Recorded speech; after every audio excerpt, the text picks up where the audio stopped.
ஐயா சின்னவரே, எங்க இருக்கீங்க? தகப்பனார் கொடைக்கானல் போயிட்டு இப்ப சென்னை வந்ததா பார்த்தோம்.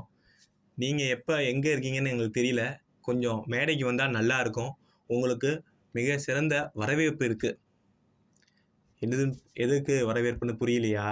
ஒண்ணும் இல்லையா, உங்க ஆட்சியில நீங்க வந்த உடனே கிழிச்சிருவோம், தூக்கிருவோம் அப்படின்னு சொன்னீங்களே நீட்டு, சத்தமே இல்லாம 4வது தடவ நடந்திருக்குங்க.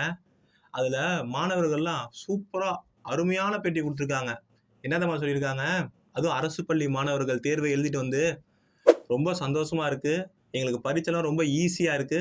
படிச்சதா வந்திருக்கு. இன்னொன்னு நீட் எங்களுக்கு நிச்சயமா இருக்கணுங்க. ஏன்னா எங்கள மாரி ஏழை மாணவர்களுக்கு நீட்டுன்னு இருந்தா மட்டும் தான் இந்த மாரி கோடி கோடி கணக்கா காசு குடுக்காம சேர முடியும்." அவங்க எத சொன்னாங்கன்னு தெரியல. பட் என் மைண்டுக்கு எது தெரியுமா ஞாபகம் வருது? நம்ப "ஹூ" அப்படின்னு சொல்லிட்டு தயாநிதி மாறன் ஒருத்தர் இங்க கேட்டார்ல. "ஹூன்னு" சொல்லி இப்ப அப்படிதான் ஒருத்தர் கேட்டு தான் தொகுதிய விட்டுட்டு ஓடியிருக்காரு. அந்த நிலைமை வருதா இல்லையான்னு சொல்லி ஜூன் 4 பார்ப்போம். ஓகே அது ஒரு சைடு. இப்ப இங்க கேட்டார்ல தயாநிதி மாறன் அவர்கள் வந்து ஒரு மேடையில சொன்னாரு. என் பொண்ணு என்னைய கேட்கிறா, "என்னப்பா நீ யார் யாருக்கோ வாங்கி குடுத்தியே டாக்டர் சீட்டு. நான் இங்க படிச்சிருக்கேன். எனக்கு உன்னால டாக்டர் சீட் வாங்கி தர முடியலையே" அப்படின்னு சொல்லிட்டு ஒரு எம்பியா இருந்து, நீங்க வெட்கி தலை குனிஞ்சதா தயாநிதி மாறன் அவர்கள் சொன்னாரு பார்த்தீங்களா? அந்த அதுதான் எனக்கு ஞாபகம் வந்தது. காசு குடுத்துலாம் எங்களால ஆக முடியாதுங்க. நீட் இருந்தா தான் ஆக முடியும். அப்படின்னு சொல்லிட்டு அந்த ஏழை மாணவி, அதுவும் குறிப்பா வந்து அரசு பள்ளியில படிச்சவங்க சொல்றப்ப எனக்கு அதுதாங்க ஞாபகம் வந்தது. இன்னொன்னு அவங்க சொல்லியிருக்காங்க. நீட் வந்தனால தான் எங்கள மாரி கவர்ன்மென்ட் ஸ்கூல்ல படிக்கிறவங்களுக்கு 7.5 இடஒதுக்கீடு வந்து அதிக பேர் நாங்க சேர்றோம் அப்டின்னாங்க. இதுல மக்களே நாம இங்க நினைவு கூர்றது என்னன்னா, 7.5% அப்படிங்கிறது கொண்டு வந்தது ஜே.பி. நட்டா.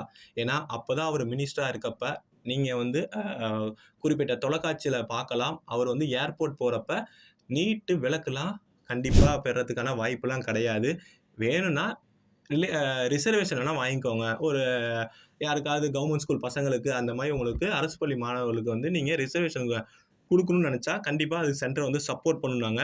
அவரு சொன்னாரு. அத அப்ப இருந்த கவர்ன்மென்ட் ஏஐடிஎம்கே வந்து இம்ப்ளிமெண்ட் பண்ணாங்க. ஸோ, இதுக்கு இந்த 7.5% வரதுக்கு காரணம் பிஜேபி. அப்ப இருந்த நட்டா அவர்கள். இன்று அவர் பிஜேபி தலைவரா இருக்கார். சரி. இதுல நம்ப என்ன பார்க்கணும் அப்டின்னா, பேரன்ட்ஸ் சொல்றாங்க வந்து, "என் பொண்ணு 2வது அட்டெம்ப்ட் தான். ஃபர்ஸ்ட் அட்டெம்ப்ட்ல வந்து லோ மார்க்ஸ். பட் பரவால்ல. இந்த அட்டெம்ப்ட் நல்லா படிச்சிருக்கா. அவளுக்கு தைரியம் இருக்கு. கண்டிப்பா வந்து அவ பாஸ் ஆவான்னு நம்பிக்கை இருக்குன்னு" சொல்ட்டு, மாணவர்கள் தாண்டி பேரன்ட்ஸ் வந்து சொல்ல ஆரம்பிச்சுட்டாங்க. இதுதாங்க இப்ப உண்மையான நிலவரம் தமிழ்நாட்ட பொறுத்தவரையும்.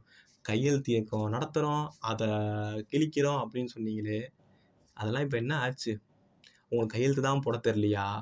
இல்ல யாராவது கைய புடிச்சு தான் போட்டு விடணுமா? அப்படி நீங்க கையெழுத்து போட்டா, ப. சிதம்பரம் மனைவி திரு நளினி அவர்கள் அந்த கையெழுத்த போட்டத நிராகரிக்காம, எதிர்க்காம இருப்பாங்களான்னு எங்களுக்கு தெரியல. ஆனா ஒண்ணு, எப்படி ராகுல் காந்தி அவர்கள் ஒரு மாணவரோட இறப்புல சாதிய வச்சு அரசியல் பண்ணாரோ, அத அவர் கட்சிய சேர்ந்த ஒரு முதல்வரே வெட்ட வெளிச்சமா காமிச்ச மாரி, ஒரு நாள் தமிழகத்திலும் நீட்ட எதிர்த்து குறிப்பா ஒரு மாணவி இறந்துட்டாங்கன்னு சொல்லி, நீங்க அத வச்சு அரசியல் பண்றீங்க பார்த்தீங்களா?